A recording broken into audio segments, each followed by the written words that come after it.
तो दोस्तों आज हम फिर से आपके लिए लेकर आए हैं देश दुनिया की सभी ताजा बड़ी खबरें। फटाफट एक एक कर विस्तार से आज आपको बताएंगे, तो वीडियो को अंत तक जरूर देखें। दोस्तों वीडियो बनाने में हमें काफी मेहनत लगी है, तो वीडियो को दिल से लाइक कर दीजिए। दोस्तों पहली खबर में आपको बता दें कि इस्लाम के समर्थन में उतरी बिग बॉस स्टार महजबी सिद्दीक, अल्लाह से मांगी माफी, बॉलीवुड छोड़ने का किया ऐलान, अंध भक्तों को झटका।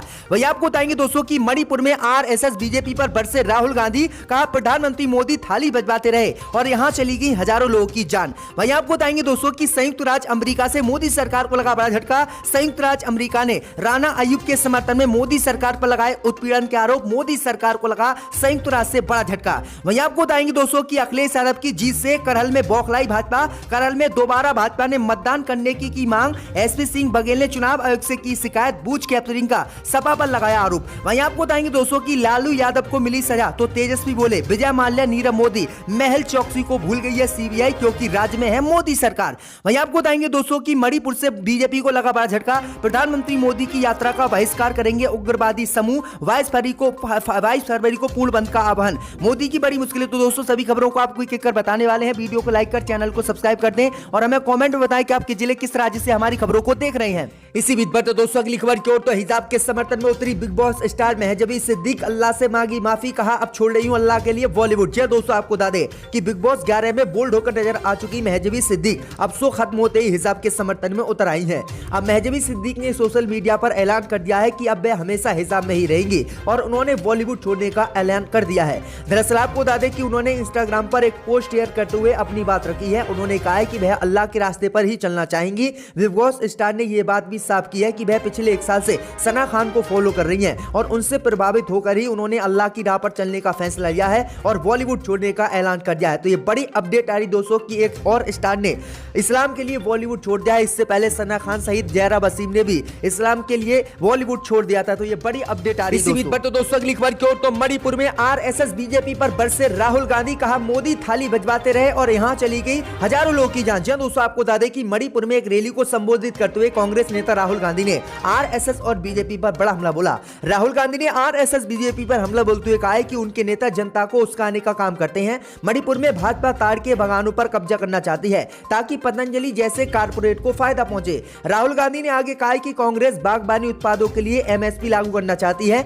वहीं यहां अच्छी सिंचाई की सुविधा देकर राज्य को चावल उत्पाद में आत्मनिर्भर बनाना चाहती है। उन्होंने कहा कि कोरोना महामारी के दौरान प्रधानमंत्री मोदी ऑक्सीजन और दवाइयों पर ध्यान देने के बजाय ताली बजाओ थाली बजाओ पर ध्यान देते रहे, जिसके कारण राज्य में ऑक्सीजन और वेंटिलेटर की कमी के कारण हजारों लोगों की जान चली गई। उन्होंने आरएसएस पर भी बड़ा हमला बोला। राहुल गांधी ने कहा कि आरएसएस हिंदू मुसलमान के नाम पर देश के लोगों को बांट रही है और बीजेपी सत्ता काबिज है। तो ये बड़ा हमला राहुल गांधी ने प्रधानमंत्री मोदी और आरएसएस पर बोला है। इसी बीच पर तो दोस्तों अगली खबर की ओर, तो संयुक्त राष्ट्र से मोदी सरकार को लगा बड़ा झटका। संयुक्त राष्ट्र ने राणा अय्यूब के समर्थन में मोदी सरकार पर लगाए गंभीर आरोप। जहां दोस्तों आपको बता दें ये बड़ी खबर सामने निकल कर आई दोस्तों की संयुक्त राज्य अमेरिका से मोदी सरकार को आज बड़ा झटका लगा है और संयुक्त राज्य अमेरिका ने राणा अय्यूब का समर्थन करते हुए मोदी सरकार पर उत्पीड़न के आरोप लगाए हैं, जिसके बाद मोदी सरकार बुरी तरह से फंस गई है। दरअसल आपको बता दें कि बीते दिनों ही मनी लॉन्ड्रिंग मामले में ईडी ने वाशिंगटन पोस्ट की स्तंभाकार राणा अय्यूब के 1.77 करोड़ रुपए कुर्क किए थे और ईडी इस मामले की जांच कर रही है। इस बीच संयुक्त राष्ट्र द्वारा इस मुद्दे को उठाया गया। यूएन ने मोदी सरकार पर आरोप लगाया कि राणा अय्यूब का न्यायिक उत्पीड़न मोदी सरकार भारत में कर रही है। यूएन जेनेवा के ट्विटर हैंडल से ट्वीट भी किया गया है और पत्रकार राणा अय्यूब के खिलाफ न्यायिक उत्पीड़न को तुरंत मोदी सरकार से समाप्त किए जाने की यूएन ने मांग की है, जिसके बाद भाजपा की मुश्किलें बढ़ गई हैं। तो ये बड़ी अपडेट आई दोस्तों की यूएन से मोदी सरकार को आज बड़ा झटका लगा है। इसी बीच पर तो दोस्तों अगली खबर की ओर, तो करहल में हार से बौखलाई भाजपा, करहल में भाजपा ने दोबारा मतदान कराने की मांग। एसपी सिंह बघेल ने चुनाव आयोग से की शिकायत, बूथ कैप्चरिंग का लगाया सपा पर आरोप। जय दोस्तों आपको बता दें बड़ी खबर सामने निकल कर आई दोस्तों की विधानसभा चुनाव के तीसरे चरण का मतदान रविवार को संपन्न हो गया। इस चरण में वीवीआईपी सीट करहल में भी वोटिंग हुई। मतदान के बाद यहां से भाजपा प्रत्याशी एसपी सिंह बघेल ने समाजवादी पार्टी के कार्यकर्ताओं पर बूथ कैप्चरिंग और मतदाताओं को डराने धमकाने के आरोप लगाए हैं। बघेल ने सोमवार को 64 बूथों पर कैप्चरिंग की लिखित शिकायत चुनाव आयोग से की है। उन्होंने कहा कि इसलिए चुनाव आयोग तो दोबारा करहल में मतदान कराए क्योंकि समाजवादी पार्टी के कार्यकर्ताओं ने बूथों पर कब्जा कर लिया और लोगों से जबरदस्ती समाजवादी पार्टी के समर्थन में वोट कराए हैं। बीजेपी ने करहल में दोबारा मतदान कराने की मांग की है। दरअसल आपको बता दें कि करहल से समाजवादी पार्टी के राष्ट्रीय अध्यक्ष अखिलेश यादव और बीजेपी से एसपी सिंह बघेल चुनावी मैदान में है। वहीं आपको बता दें कि करहल में जहां एक तरफा वोटिंग समाजवादी पार्टी के समर्थन हुई और उसी से भाजपा बौखला गई और भाजपा ने अब दोबारा मतदान कराने की मांग की है। तो ये बड़ी अपडेट आई दोस्तों कि भाजपा का अब सभी चरणों में सुपड़ा साफ होता जा रहा है। इसी बीच बढ़ते दोस्तों अगली खबर की ओर। तो लालू यादव को मिली सजा तो तेजस्वी बोले विजय माल्या, नीरव मोदी, मेहुल चौकसी को भूल गई सीबीआई। जी दोस्तों, आपको बता दें कि चारा घोटाला मामले में पूर्व रेल मंत्री और राष्ट्रीय जनता दल के नेता लालू प्रसाद यादव को 5 साल की सजा मिलने पर उनके बेटे और बिहार के पूर्व डिप्टी सीएम तेजस्वी यादव ने प्रतिक्रिया दी है। तेजस्वी यादव ने कहा कि हम कोर्ट के फैसले टिप्पणी नहीं करेंगे, लेकिन सीबीआई विजय माल्या, नीरव मोदी, मेहुल चौकसी को भूल गई है। तेजस्वी ने कहा कि कोर्ट के फैसले पर हम कोई भी टिप्पणी नहीं करेंगे। हमने पहले भी कहा था कि ये कोई अंतिम फैसला नहीं है, इसके ऊपर हाई कोर्ट में हमने इस मामले को रखा है और हमें पूर्ण विश्वास है कि हाई कोर्ट में लालू जी के पक्ष में फैसला होगा। तेजस्वी यादव ने कहा है कि ऐसा लगता है कि चारा घोटाले के अलावा कोई घोटाला इस देश में नहीं हुआ है। बिहार में लगभग 80 घोटाले हुए हैं। आखिर सीबीआई, ईडी, एनआईए कहां है? इस देश में सिर्फ एक घोटाला है और एक नेता है। सीबीआई विजय माल्या, नीरव मोदी, मेहुल चौकसी को भूल गई है, जो देश के अरबों खरबों रुपए लेकर भाग गए, लेकिन इन पर कार्रवाई नहीं की जा रही है। सिर्फ लालू यादव को ही निशाने पर लिया जा रहा है क्योंकि केंद्र में मोदी सरकार है। तो दोस्तों अगली खबर की ओर। तो फेसबुक और इंस्टाग्राम पर बैन होने के बाद डोनाल्ड ट्रंप ने लॉन्च किया खुद का सोशल मीडिया प्लेटफॉर्म। जी दोस्तों, आपको बता दें ये बड़ी खबर सामने निकल कर आई दोस्तों कि अमेरिका के पूर्व राष्ट्रपति डोनाल्ड ट्रंप अब सोशल मीडिया में कूद गए हैं, जिसके चलते उन्होंने अपना प्लेटफॉर्म ट्रुथ सोशल लॉन्च कर दिया है। ट्रंप का ट्रुथ सोशल ऐप एप्पल के एप्पल स्टोर पर उपलब्ध हो गया है। डोनाल्ड ट्रंप को पिछले साल कई सोशल मीडिया प्लेटफॉर्म पर बैन कर दिया गया था। इसके बाद उन्होंने अपना सोशल मीडिया प्लेटफॉर्म लाने का ऐलान किया था।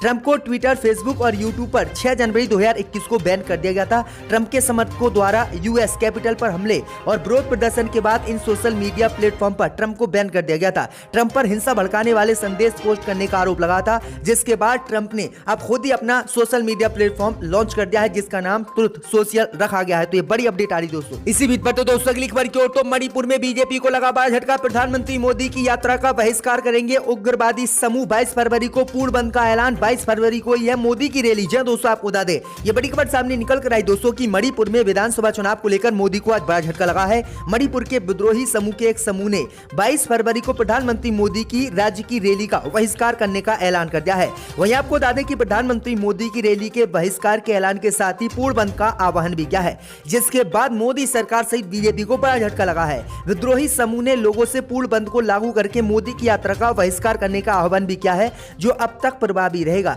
जब तक कि प्रधानमंत्री मोदी राज्य से बाहर नहीं निकल जाते। तो ये बड़ी अपडेट आ रही है, बड़ा झटका मोदी सरकार को मणिपुर में लगा है। इसी बीच पर तो दोस्तों अगली खबर की ओर। तो त्रिपुरा भाजपा में पड़ी फूट। अब बिलब्बल देव सरकार के मंत्री ने मांगा पार्टी अध्यक्ष का इस्तीफा, लगाए गंभीर आरोप। जय दोस्तों, आपको बता दें कि त्रिपुरा में बीजेपी विलब्बल कुमार देव सरकार के एक मंत्री समेत पार्टी के 15 वरिष्ठ नेताओं ने प्रदेश पार्टी अध्यक्ष मणिक साहा का इस्तीफा मांगने पर खलबली मचा दी है। मंत्री और पार्टी वरिष्ठ नेताओं ने उन पर पार्टी और संगठनों का प्रतिबंध करने में विफल रहने का आरोप लगाया है। सहकारिता, अग्निशमन एवं आपातकाल सेवा मंत्री रामप्रसाद पाल और अन्य ने डॉक्टर साहा को पत्र लिखा है और कहा कि इन्हें तत्काल हटाया जाए क्योंकि ये प्रदेश में भाजपा के लिए खतरनाक है। तो ये बड़ी अपडेट आई दोस्तों, ये बड़ा झटका लगा है। इसी बीच पर तो दोस्तों अगली खबर की ओर। तो उत्तर प्रदेश चुनाव को लेकर अन्नपूर्ण भारती का आरोप। कहा प्रदेश में हिंदुत्ववादी सुरक्षित नहीं, दिन दहाड़े बीजेपी नेताओं की हो रही है हत्या। जय दोस्तों, आपको बता दें कि उत्तर प्रदेश के हाथरस जिले में आज बीजेपी युवा मोर्चा के जिला महामंत्री कृष्णा यादव की गोली लगने के बाद उसकी इलाज के दौरान मौत हो गई। इस घटना के बाद हिंदुवादी नेताओं में भारी आक्रोश देखने को मिला है। निरंजनी अखाड़े की महामंडलेश्वर और अखिल भारतीय हिंदू महासभा के राष्ट्रीय सचिव पूजा सकुंड पांडे उर्फ अन्नपूर्ण भारती ने इस घटना को हिंदुत्ववादी की हत्या करार दिया है। इस दौरान उन्होंने कहा कि जिस तरीके से पूरे घटनाक्रम को 35 मिनट के अंदर अंजाम दिया गया और प्रशासन इसे आत्महत्या बता रहा है, फिलहाल ये पूरी तरह से गलत है। वह पूरे मामले की जांच कर हत्यारों की गिरफ्तारी करवाएंगे। उन्होंने कहा कि मोदी राज में हिंदुत्ववादी संगठन सुरक्षित नहीं है, क्योंकि बीजेपी के नेताओं की हत्या हो रही है। तो बीजेपी नेताओं की हत्या हो रही है तो फिर हम कैसे सुरक्षित हैं? तो ये बड़ी अपडेट आई दोस्तों कि अन्नपूर्ति भारती ये वही हैं जिन्होंने जो है धर्म संसद में मुसलमानों के खिलाफ विवादित बयान दिए थे। इसी बीच पर तो दोस्तों अगली खबर की ओर। तो कांग्रेस के घर रायबरेली को बचाने की सताने लगी चिंता। सोनिया गांधी ने यहां के लोगों से वोट देने की कांग्रेस को अपील। जब दोस्तों आपको बता दें कि उत्तर प्रदेश में 3 चरणों की वोटिंग हो चुकी है और चौथे चरण की वोटिंग 23 फरवरी को होगी। चुनाव परिणाम 10 मार्च को आएंगे। इसी सब के बीच यूपी में हाशिया पर खड़ी कांग्रेस को अब इस चुनाव में अपना गढ़ रायबरेली बचाने की चिंता सता रही है। अभी तक पूरे चुनाव के दौरान कांग्रेस पार्टी की अंतरिम अध्यक्ष सोनिया गांधी ने प्रचार नहीं किया, लेकिन रायबरेली में जो कांग्रेस का गढ़ रहा है वो भी कांग्रेस के हाथ से चला न जाए, इसलिए उन्होंने यहाँ के लिए पहला प्रचार किया है। सोमवार को सोनिया गांधी ने रायबरेली के वोटरों के लिए एक वर्चुअल संदेश जारी किया, जिसमें में सोनिया गांधी ने भाजपा पर रायबरेली के प्रति सौतेला व्यवहार करने का आरोप लगाया। उन्होंने कहा कि रायबरेली के कई क्षेत्र की विकास योजनाओं पर भाजपा सरकार ने रोक लगा दी है। उन्होंने कहा कि ये चुनाव आपके लिए बहुत महत्वपूर्ण है। पिछले 5 सालों में क्षेत्र ने भाजपा सरकार ने कोई बदलाव नहीं किया है, इसलिए आप कांग्रेस पार्टी को वोट दें और कांग्रेस को जिताएं, जिससे रायबरेली का विकास हो सके। इसी ऐवान में टेबल पर पैसे डाले गए थे। अब कौन उस वक्त यहाँ बैठा था वो अक्लमंद जानते हैं, मगर मैं दोहराना नहीं चाहता। मैंने ये भी देखा था 2006 में